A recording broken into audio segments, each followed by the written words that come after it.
Hey guys, welcome back to my 97 Jeep Cherokee project. Today I'm going to be replacing my transfer case.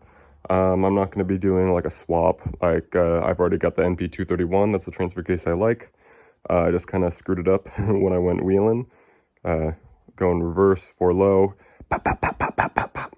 It'd still get me out, but not as well, and I don't want to have a broken gear inside of my transfer case. So I got one out of junkyard, and we're going to throw it in. There's a few different transfer cases you could get in these Jeeps. The most common ones are going to be your NP231, which is this bad boy, and the NP242. You can usually tell by going up here on the sticker, 231.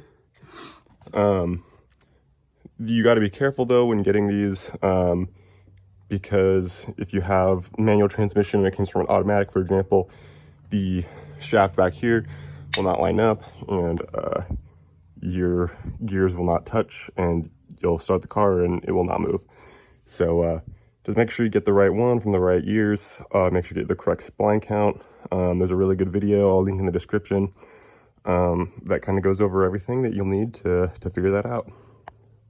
Alrighty, so I'm down here. One thing I'm going to say before you get started, you're going to have to remove your drive shafts. If you're going to do that, your car will start to roll because there's nothing holding the gears in place. Block the tires and put your e-brake on, because I'll tell you from experience, I'm very pro safety, but it has happened to me. Forgot to put it on and took off the drive shaft. Whoop! Car starts rolling. You just gotta, slide out, and I just started pressing on shit, trying to keep it from rolling over me, and scoot it out. It stopped moving because it was only, it was only on a slight incline, but very scary stuff, so just be careful. So before I even like to remove the drive shafts, you got your cross member here, and just so I don't forget to do it, because it's kind of annoying once you get the side cross member bolts off, you're still going to be stuck in center because it connects to the transfer case mount. So I like to disconnect that now so I don't forget about it, and then I have to like awkwardly have this thing hanging and trying to spin while I'm trying to get it off this floor in these 4 center holes in the skid plate.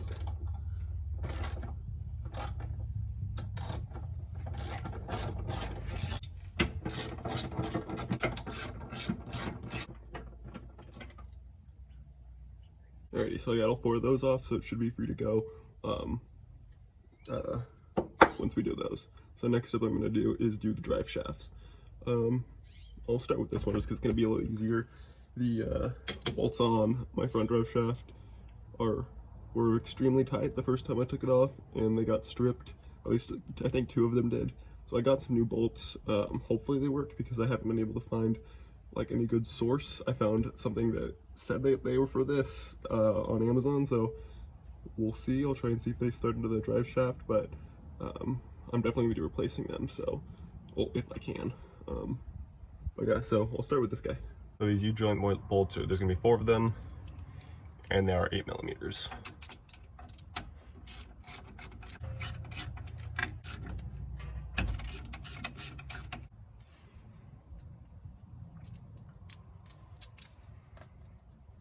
So because that end just slides right in, you're gonna have to pop this end out forward and then slide it back. Sometimes you might have to take a hammer to it. Careful of mud too. Oh. Alright, let me get a hammer.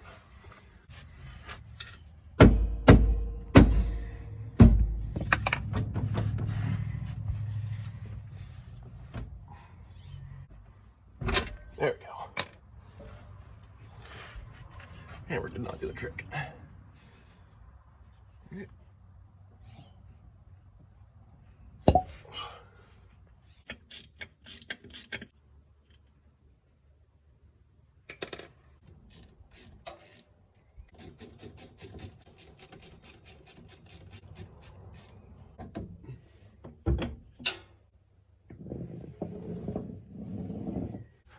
Alright, once you're at this point, it's going to be a good idea to drain the current transfer case so it makes it a little bit lighter, and you don't have to do it when it's awkwardly moving on a table.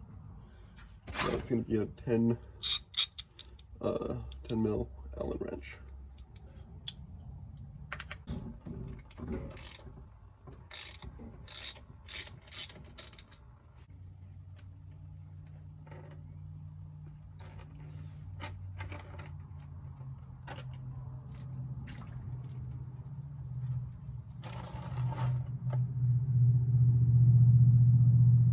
Alright, once the fluid's drained, you got two sensors you got to unplug.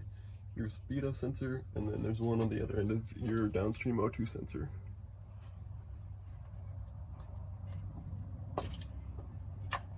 Here's your speedo, and way back up here, you'll kind of have to feel for it. Unless you drop the transfer case down first, there's your O2 sensor connector.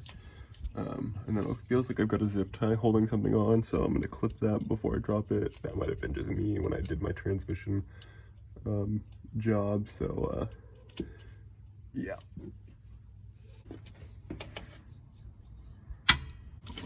We kind of just move the wire harness out of the way. Toss it over here by the exhaust. And then should be a hose for that. Just get yourself a pair of channel locks. Let's see here if I can get a good view for you. So here's your hose. You're gonna have to just kind of get some channel locks on there and then just pull it right up. But yeah.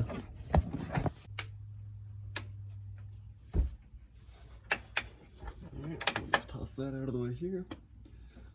Let that do its thing, and then besides that, it's just going to have a bunch of bolts on the back. So this is when I'm going to jack the transmission so I can let it down just slightly and undo all the bolts.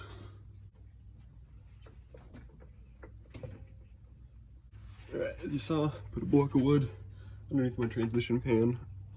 It's just good practice. Don't dent it, don't crack it, because then you're screwed. And then one thing I forgot to mention before you do this, don't forget your shift linkage. I almost did. Your shift linkage is going to be right here. It's going to be next to your front drive shaft yoke. So pretty much just get a screwdriver between here and here, and you're just going to pry.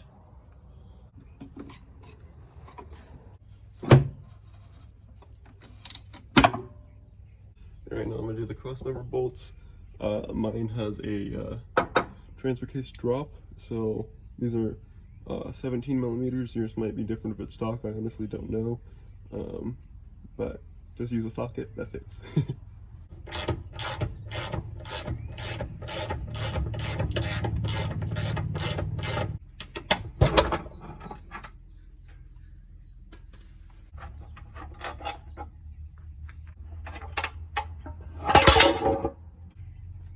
Then you get two 18 mil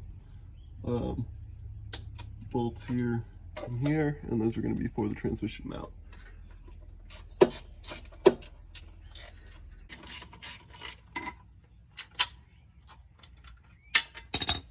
Once that's done, you've pretty much just got to take the bolts out of the transmission. I believe there's 6. Sorry, the transfer case. Maybe one here. That's going to be really easy to get, and then just got to go around it.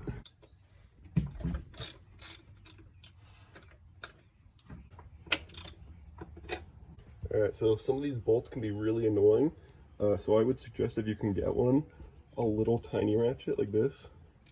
You know, it's a 14 mil socket for each of these bolts. Makes it a whole lot easier to get around these things. So I'm really glad that I happened to bring this with me, because it will help a lot.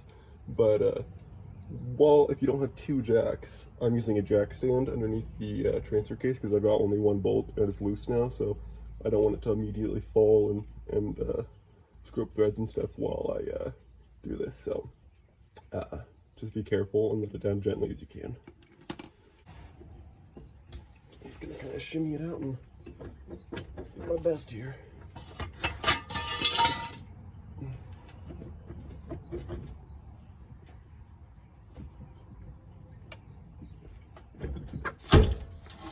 Woo!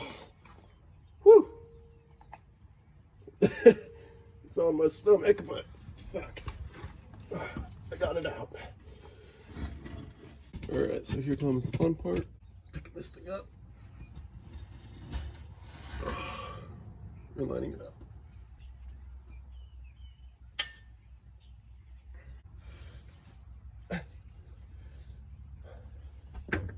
Okay, let's see.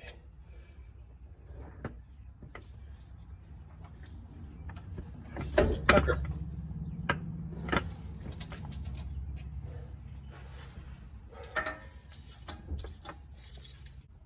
Alright, so I finally got to line up. It was not, I could get it like started and then there would be like a gap like this big in between the transmission and the transfer case, but I was jacked up because I figured it might have been an angle thing, so I jacked up the transmission since I lowered it when I pulled it out and slid right in. So if you're having trouble when it's down, jack it up, might help. So I'm just gonna throw them on and call it good.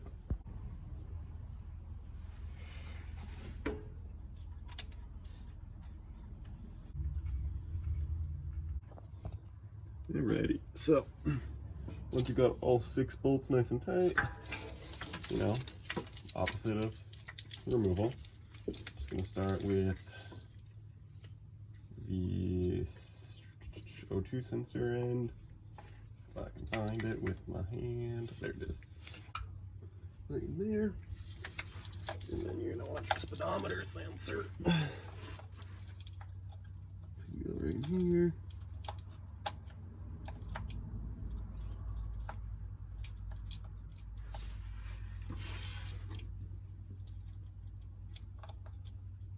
I think might be a different size. I might have to switch out my speedo sensor.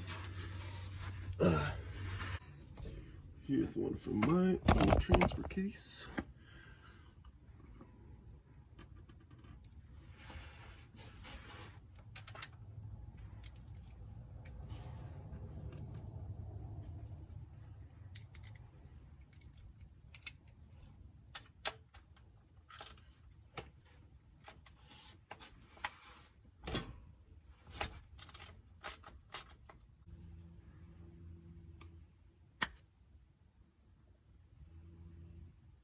Oh, I might be able to just swap out the connector bed. Let me try that. That way I don't have to actually take anything out.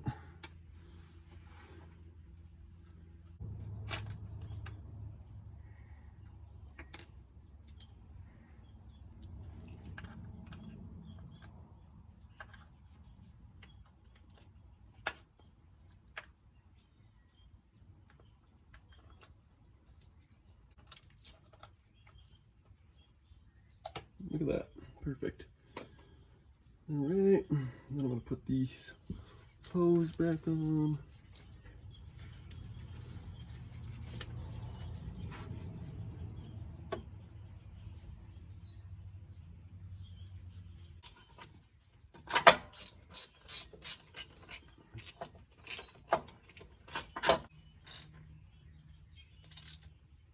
All right. Good.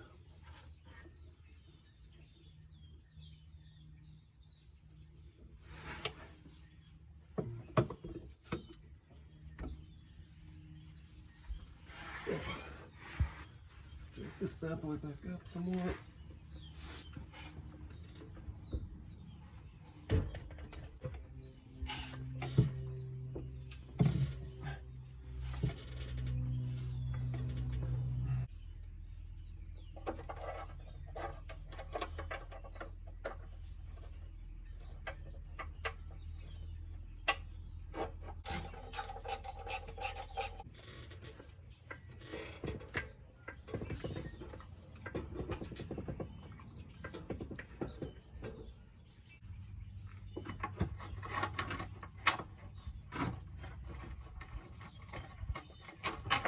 All right. Oh, I got a mustache going. Quick piece of advice. Before you put on this cross member, connect your shift linkage, because you can move up and down the jack with the transmission and get a little bit of play, because I just had to like freaking go up and down shifting through 4-wheel drive and through, you know, neutral and shit, stuff like that. Just might make it a little easier if you do things in the right order. All right, but once you get your shifter linkage connected, it's just gonna be the drive shafts, I think, that you need to put on. Yeah, just do your drive shafts. It's gonna be the exact same as the way you put them on. Slide them on, put on the 8 mils. That's pretty much it, so I won't go over that because it's pretty self-explanatory. Alright, once you got the drive shafts on, all that's left is to fill out the new case. I'm going to use ATF plus 4. You can use Dextron 2, Dextron 3, ATF plus 3, but I don't think they make that anymore. Just needs transmission fluid.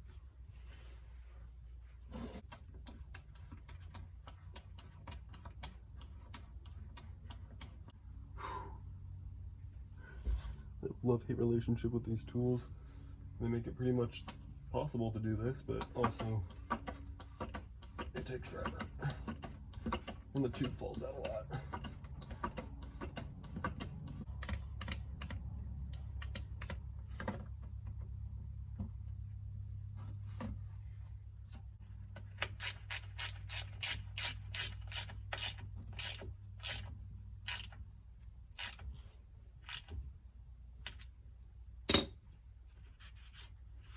Alright, well that is how you swap your transfer case.